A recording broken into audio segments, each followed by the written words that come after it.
Pourquoi je déteste Noël? De la chaîne Crips McPasta. Je ne cache pas le fait que je déteste Noël. Traitez-moi de rabat-joie. Moquez-vous autant que vous voulez. Mais chaque année, je ressens une angoisse plus profonde que celle que n'importe quel autre détesteur de fête pourrait prétendre éprouver. Si vous me connaissez, personnellement, vous penseriez que c'est à cause de la disparition de mon petit frère. Et vous auriez raison, en grande partie. C'est arrivé un matin de Noël. À ce moment-là, tout indiquait que nous aurions dû être assis devant le sapin en train d'ouvrir des cadeaux et de créer des souvenirs d'enfance précieux. À la place, je me suis retrouvé à vivre une journée entière de policiers fouillant frénétiquement la maison et le voisinage, tout en interrogeant mes parents dévastés. Ils m'ont interrogé moi aussi, bien sûr, mais à 10 ans, je n'avais pas grand-chose à dire. Je leur ai raconté que mon frère et moi étions allés nous coucher, excités par ce que le lendemain nous réservait, et que c'était la dernière fois que je l'avais vu. Il n'était tout simplement jamais descendu ouvrir ses cadeaux. C'est à ce moment-là que ma mère a découvert que sa chambre était vide. Mais ça, c'était un mensonge. Je sais ce qui est arrivé à Chris. Je sais qui l'a emmené. Et je sais que si je disais la vérité, personne ne me croirait, ni à l'époque, ni maintenant. Le Père Noël a kidnappé mon frère. Je vous en prie, ne riez pas. Je sais à quel point ce que je dis peut paraître ridicule. Et vous avez raison, il ne peut pas être réel. Et même s'il l'était, il est censé être gentil avec les enfants. Mais je sais ce que j'ai vu. Et ce n'était pas un fou déguisé en Père Noël. Cet homme était aussi réel qu'un vent d'hiver qui vous glace jusqu'aux os. Je suppose que je devrais commencer par le début. Avant que cette fête ne soit jamais ruinée pour ma famille, le réveillon de Noël suivait toujours le même rituel. Nous laissions des biscuits pour le Père Noël, parlions de ce que nous espérions recevoir, puis nos parents nous lisaient la nuit avant Noël à mon frère et moi. Des traditions joyeuses, banales et rassurantes. Ce qui était différent, cette dernière année, c'était que j'étais nettement moins enthousiaste que d'habitude. C'était la première fois que j'avais ouvertement cessé de croire au Père Noël. J'étais un enfant étrange et cynique au grand désarroi de mes parents. Et pour être honnête, jusqu'à cette nuit fatidique, je n'avais jamais vraiment cru au Père Noël. Je jouais surtout le jeu pour faire plaisir aux adultes. Mais cette année-là, j'en avais assez de faire semblant. C'était l'une des nombreuses choses qui nous différenciaient, mon frère et moi. Chris était un garçon jeune, énergique et curieux. L'année où il a été enlevé est aussi celle où il a découvert des semaines à l'avance où nos parents cachaient nos cadeaux non emballés. Il avait refusé de dire à son grand frère ce qu'elle allait recevoir, évidemment. Mais surtout, avec 3 ans de moins que moi, il croyait encore dur comme fer. Les dénégations plates sur l'existence du Père Noël ne faisaient que le stimuler davantage. Il était déterminé à me prouver que j'avais tort. Nous montions l'escalier pour aller nous coucher quand il a attiré mon attention. Il m'a dit « Reste éveillé avec moi. Je te montrerai qu'il est réel. On l'attrapera sur le fait. On sera les premiers à avoir jamais fait ça. Et je parie qu'il nous donnera plein de trucs quand on y arrivera. » Je me souviens avoir soupiré. Je lui ai répondu que j'aimerais surtout dormir. Tu peux continuer d'y croire si tu veux, mais moi non. Passe juste un bon Noël. J'essayais toujours d'éviter de casser son enthousiasme, et je pensais qu'il valait mieux le convaincre d'abandonner ses plans farfelus plutôt que de passer la moitié de la nuit à attendre, juste pour assister à sa déception. Je me souviens qu'il avait pleurniché ensuite. « Allez, est-ce que c'est toujours à moi de te faire t'amuser? Sans moi, tu serais aussi ennuyeuse que Madame Anderson. » J'avais dû faire une grimace de dégoût parce que Chris a éclaté de rire. Avec un sourire malicieux, il m'avait déclaré « Alors, Madame Anderson, on attrape le Père Noël ou pas ?» Madame Anderson était ma prof de CM1. et je détestais cette vieille mégère de tout mon cœur. Chris savait exactement comment appuyer sur mes boutons. D'accord, le Nabo, marché conclu, j'avais dit avec plus d'assurance que je n'en ressentais vraiment. Le premier qui s'endort doit aller attendre le nouvel an pour ouvrir un cadeau du Père Noël. Et les yeux de Chris s'étaient illuminés d'excitation. J'accepte le pari. Nous sommes donc allés chacun dans nos chambres pour attendre que nos parents se couchent. Une fois les lumières éteintes en bas, j'ai attendu environ une demi-heure pour être sûr qu'ils dormaient. Puis je me suis glissé hors de mon lit et j'ai descendu l'escalier en silence. Une lumière était allumée dans le salon. Chris était assis tranquillement près de la cheminée. Il m'avait demandé qu'est-ce qui m'avait pris autant de temps, et je lui ai répondu que j'attendais que papa et maman s'endorment. Ils ne seraient pas contents du tout de nous trouver ici. Je m'affalai sans cérémonie sur le canapé, en face de la cheminée. Je ne sais pas combien de temps nous sommes restés là à attendre le fameux Père Noël. Mais Chris avait l'air à 2 doigts de s'endormir. Puis quelque chose de lourd a heurté le toit. Après une courte pause, il y a eu des bruits de pas traînants, un raclement. Je suis presque sûr d'avoir entendu le tintement de petites clochettes.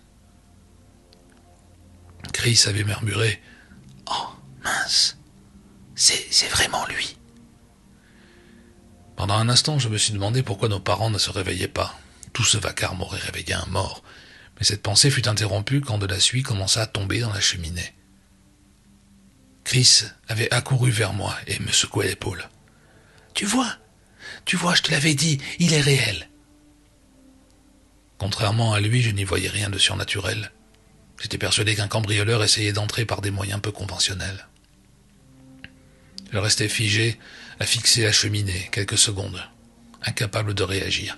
Puis je me levai et me glissai sous le canapé pour me cacher. « Qu'est-ce que tu fais ? Il arrive ! Descends ! On ne sait pas qui c'est vraiment. » Chris avait ouvert la bouche pour protester, mais un grognement monta de la cheminée. Cela suffit à le faire se cacher à son tour, derrière un grand fauteuil en cuir dans le coin. Quelques instants plus tard, un dernier boum retentit. La cheminée fut envahie par un nuage de suie qui se répandit dans l'air. Je me couvris la bouche et le nez pour ne pas tousser. Quand la poussière se dissipa enfin, ce que je vis ébranla profondément mon esprit cynique. L'homme debout devant moi était réellement déguisé en Père Noël, et il était absolument parfait. La taille, la corpulence, la longue barbe blanche, le costume rouge impeccablement confectionné. Son visage affichait les traits doux et bienveillants d'un vieil homme savourant l'instant. Ce qui me surprit le plus, c'est que malgré son passage par notre cheminée crasseuse, il n'avait pas la moindre trace de suie sur lui, comme si tout ce qui aurait pu ternir son apparence parfaite était naturellement repoussé. Ce qui acheva de me convaincre arriva ensuite. Jetant un sac de cadeaux sur son épaule, le Père Noël s'éloigna de la cheminée, et une petite elfe le suivait. Elle portait un costume vert scintillant avec des oreilles pointues et était si petite qu'elle arrivait à peine aux genoux du Père Noël. Contrairement à lui, elle semblait terrifiée à l'idée de faire un seul pas dans notre maison. Elle regarda autour d'elle comme si une menace invisible l'entourait. Quand elle pensa la pièce vide, elle sembla légèrement soulagée. Le Père Noël remarqua sa peur, mais au lieu de la rassurer, son visage bienveillant se transforma, l'espace d'une fraction de seconde, en une expression de pure malice horrifiée. Puis tout redevint normal. Presque aussitôt, l'elfe se mit à remplir nos chaussettes de jouets, de bonbons, avec un sourire figé, prêt à se briser. Trop petite, elle utilisait une sorte de magie pour flotter et atteindre les rebords. Pendant ce temps, le Père Noël se dirigeait vers le sapin. Il sortit 2 cadeaux de son sac et les plaça à leur place. Puis il alla vers les biscuits que nous avions laissés. L'elfe avait fini son travail, mais lui ne songea pas à partager. Maintenant qu'elle obéissait, il l'ignorait presque complètement. Elle se tenait simplement là, les mains crispées, attendant qu'il termine. Toute la scène ressemblait à quelque chose tout droit sorti d'une émission de Noël. Mais même à mon âge, je sentais que quelque chose clochait. C'était comme s'il tentait d'avoir l'air féerique, pour la forme, comme si tout cela n'était qu'une mise en scène. Chris, lui, y avait cru immédiatement. Depuis ma cachette, je vis son visage émerveillé, et à mon horreur, il sortit lentement de derrière le fauteuil. « Waouh, c'est vraiment toi !» Les deux intrus se tournèrent vers lui avec une expression de surprise feinte qui ne fit qu'accentuer mon malaise. « Tu veillais sur nous, à ce que je vois, » dit le Père Noël avec un sourire chaleureux. « Oui, » répondit Chris, « je voulais prouver que tu étais vraiment réel. »« Et il semble que tu aies réussi, » répondit le vieil homme en ricanant. Il s'assit dans le fauteuil de mon père et fit signe à Chris de venir s'asseoir avec lui. « J'ai tellement de questions !» s'exclama Chris. « Les rennes, le pôle Nord, tout y passa. »« En temps voulu, » dit le Père Noël en souriant. Mais pour moi, ce sourire n'avait rien d'amical. C'était celui d'un joueur satisfait d'avoir gagné. L'elfe, elle, avait perdu toute couleur. Elle semblait savoir que quelque chose d'horrible allait se produire. « Oh, ils n'entendront pas, Chris, » dit finalement le Père Noël, en posant une main gantée sur son épaule. « Pourquoi ?» demanda Chris, complètement confus. Le rire qu'il laissa s'échapper n'avait rien du tout du « oh oh oh » légendaire.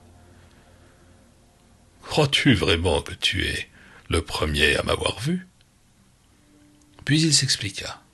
« Les enfants sont avides, curieux, égoïstes, et ils se nourrissaient de ces qualités depuis des siècles. » Pendant qu'il parlait, l'elfe effaçait toute trace de leur passage, rassemblant les cadeaux, faisant réapparaître les biscuits. « Je cherche toujours de nouveaux assistants. Les enfants qui en ont trop vu. » La main sur l'épaule de Chris se resserra. « Tu n'es pas le premier, et tu ne seras certainement pas le dernier. » Il donna alors un ordre à l'elfe. Elle supplia. Elle semblait refuser, mais il la força. Sous mes yeux horrifiés, elle se griffa le visage jusqu'au sang sous l'effet de la magie, puis en pleurs, elle leva une petite baguette argentée. Un éclair aveuglant emplit la pièce, et quand ma vue revint, Chris n'était plus Chris. Il était petit, trapu, avec des oreilles pointues, un costume rouge, une caricature de lui-même. Il poussa un petit couinement, pitoyable, puis ils l'emmenèrent par la cheminée. Chris me regarda une dernière fois, implorant de l'aide. Qu'est-ce que je pouvais faire? Je suis resté sous le canapé jusqu'au lever du soleil. Le reste, vous connaissez l'histoire. Depuis, je fuis Noël. Je refuse les décorations, les cadeaux, les fêtes. Je vis dans une maison qui n'a pas de cheminée. Je sais que d'autres enfants disparaissent, et chaque année j'ai peur qu'ils reviennent pour moi. Si je parle aujourd'hui, c'est parce que je veux savoir ce qu'est devenu Chris et peut-être l'aider. La veille de Noël approche. Souhaitez-moi bonne chance.